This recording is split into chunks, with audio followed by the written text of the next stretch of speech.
Ana kafari suit lana ke bala kola rupees ro 50. Na bere bande ro rupees ro 2 million timia ziri bamba mburi Wajackoyah nini. Na wabo lumye kumao. Enyero kungulani kaya. Na mnyolo na naro mabanu ngabangugumo. Bende nitumonge naye wewe ukipeleka pesa kwa ndingo. Lero kuba nyolo musata.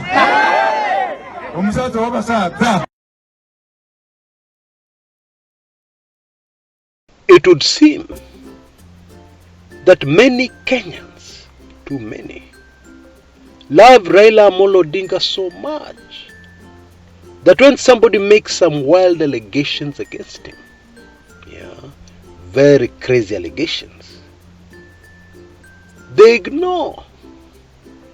Speaking in the Luhya language, Professor George Wajackoyah recently told Kenyans, in Luhya land, in the Mulembe nation, that a man whom he named, whom Kenyans know, was sent to him by a leading presidential candidate and offered him 200 million Kenya shillings to step down, give up his presidential campaign, and step down in favor of that particular candidate.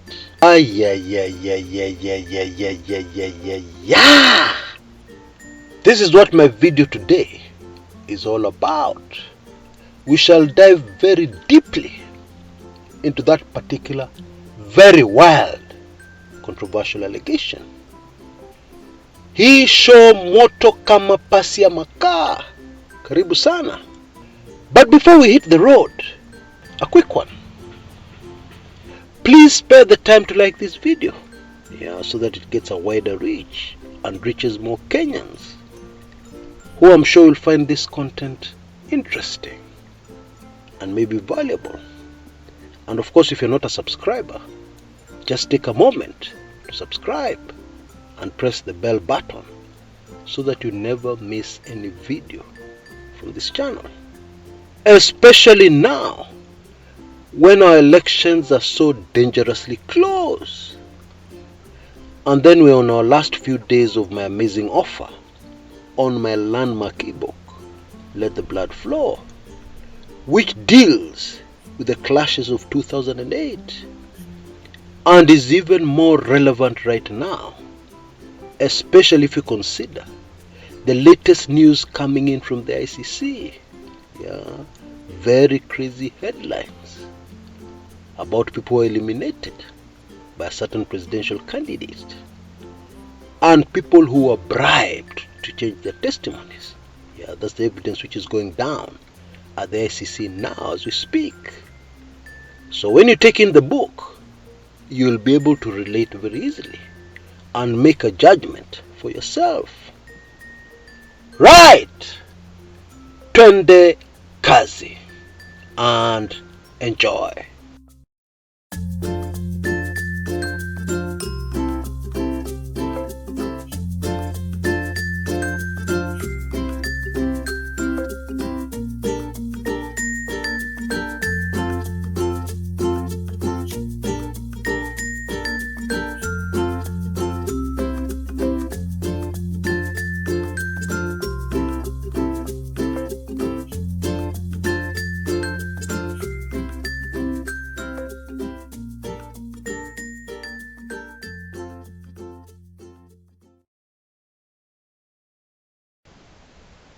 Now here are the facts and the truth, unless I missed one or two Wajackoyah meetings, which is very unlikely, because I'm following these elections very closely, monitoring every small detail.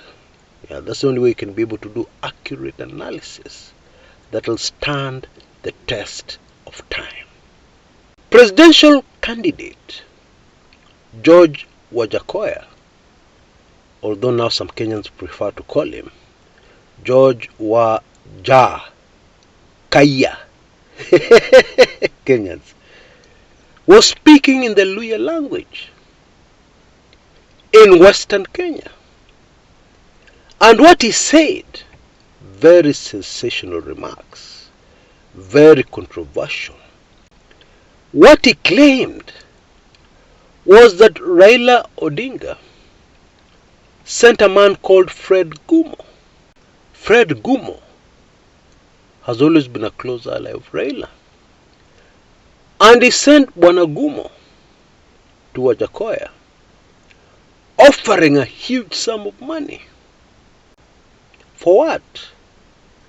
For Wajackoyah to step down, give up his campaign for the presidency. Now, before we analyze this, I need to point out the biggest news for me in this manenos is the fact that it has been given a complete blackout by both mainstream media and social media. Actually, if you took the short clip at the beginning of this video, you will realize that Wajackoyah said Ruto people offered him 200 million. And Raila sent Gumo to negotiate an amount of money to make Wajackoyah step down. But we're not going to touch on the Ruto issue. Hiyo ni kawaida. We hear all kinds of accusations against the deputy president. But this one on Raila, it is not common for people to make such allegations about Raila Odinga. But maybe you should make a quick note of what Wajackoyah said elsewhere, not in this clip, about the deputy president. Yeah, what he has told the Luhyas about him, and how the Luhyas are behaving currently, at least some of them. Actually, what this candidate said about Ruto, he was telling the Luhyas that Luhyas finish school from 4 and they go to Nairobi and they become watchmen, and then they rush back to their rural areas and start singing the songs of Kenya Kwanza. In the Kenya Kwanza UDA stronghold, Kenyans finish standard 8 and they go to Nairobi and they make millions and billions from corruption. Yeah. And they become rich. Yeah. And yet those from Western, kazi yao ni kuwa tu watchmen. And then they come back home and sing the praises of UDA. It didn't make sense to Wajackoyah. And of course he was cheered wildly because of that interesting remark he made. But let us come back and analyze this sensational allegation by Wajackoyah from the Azimio camp. Now, the first thing we must take note of, very careful note of, is that all kinds of things are said during campaigns. The most ridiculous, inaccurate things are said during election campaigns.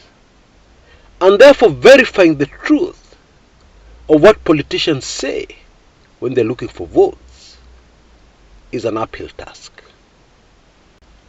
And verifying this particular claim, unless Wajackoyah has an audio we can listen to, is almost impossible.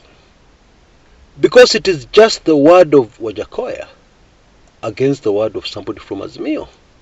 Yeah?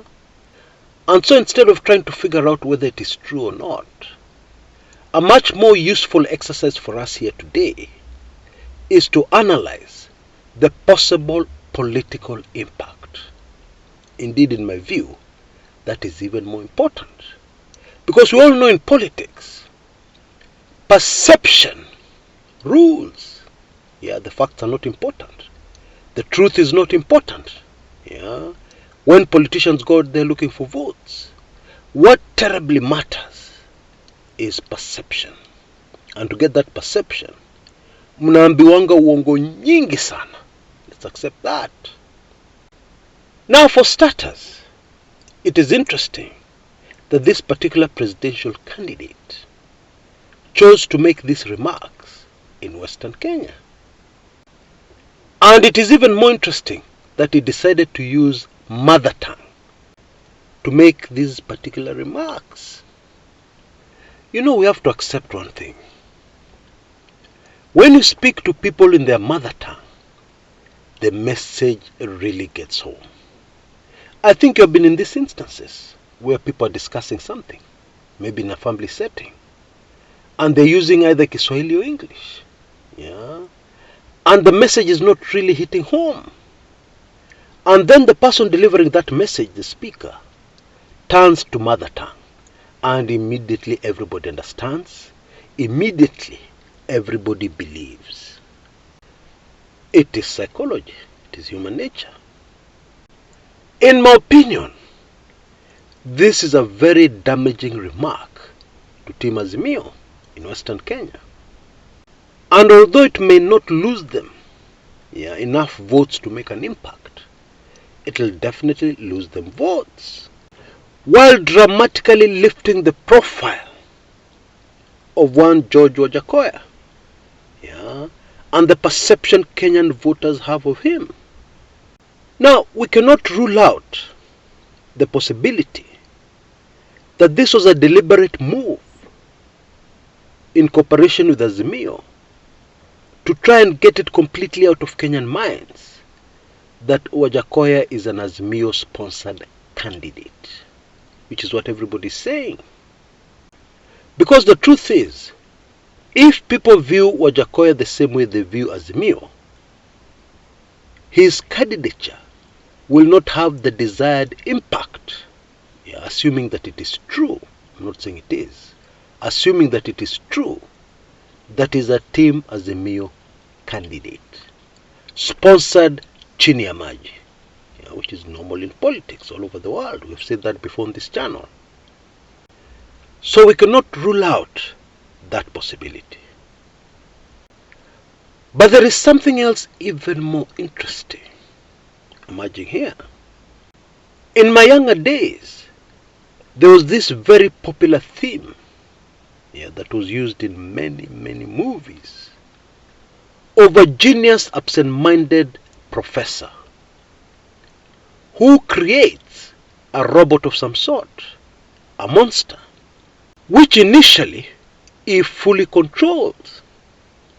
But then somewhere along the way, this creation of his takes over and starts controlling even the professor. It completely goes out of control. And the result is chaos. In my opinion, this describes the candidature of one George Wajackoyah perfectly. Assuming that he is an Azimio candidate, sponsored by Azimio, to take away votes from William Samoei Ruto and UDA and Kenya Kwanza. You see, initially, Wajackoyah very successfully was taking away a lot of votes from UDA, young people. It is factual to say many young people right across the country, border riders, the so-called hustlers, etc., have abandoned the wheelbarrow for bangi or whatever it is that Wajackoyah stands for. You see, Wajackoyah is a real hustler. The way he dresses during those rallies, the way he behaves, he doesn't even behave presidential, is the perfect hustler. And this has endeared him to many Kenyans who are fed up with the same old. Now you'll remember, last week I made a video trying to alert Kenyans that this candidate is not just any other presidential candidate. But of course, many of you compared him to Abdul Dida and other candidates in the past, Peter Kenneth, etc., saying that even in 2013, some candidates looked very strong. But when the results came in, it was clear they had made very little, if any, impact. And indeed, many analysts I spoke to had the same view. Now here's the interesting part. All these analysts I've been speaking to have now changed their minds about this candidate. They have seen for themselves that this is serious. and it could well have consequences on the final presidential elections on August 9th. No kidding. One particular friend of mine who laughed very hard when I suggested to him that Wajackoyah has got the potential of coming in as the runners-up has now stopped laughing. And my point here is that now things are changing so that it is now clear that Wajackoyah will also take away votes from Team Azimio. Oh yes. Mad Professor invented a robot which went totally out of control. That is what it is. But I have no problem with you if you continue to ignore this man. It's okay. But while ignoring him, take note of a very important fact that I've mentioned before on this channel. When people are angry, when people are fed up, they are totally unpredictable.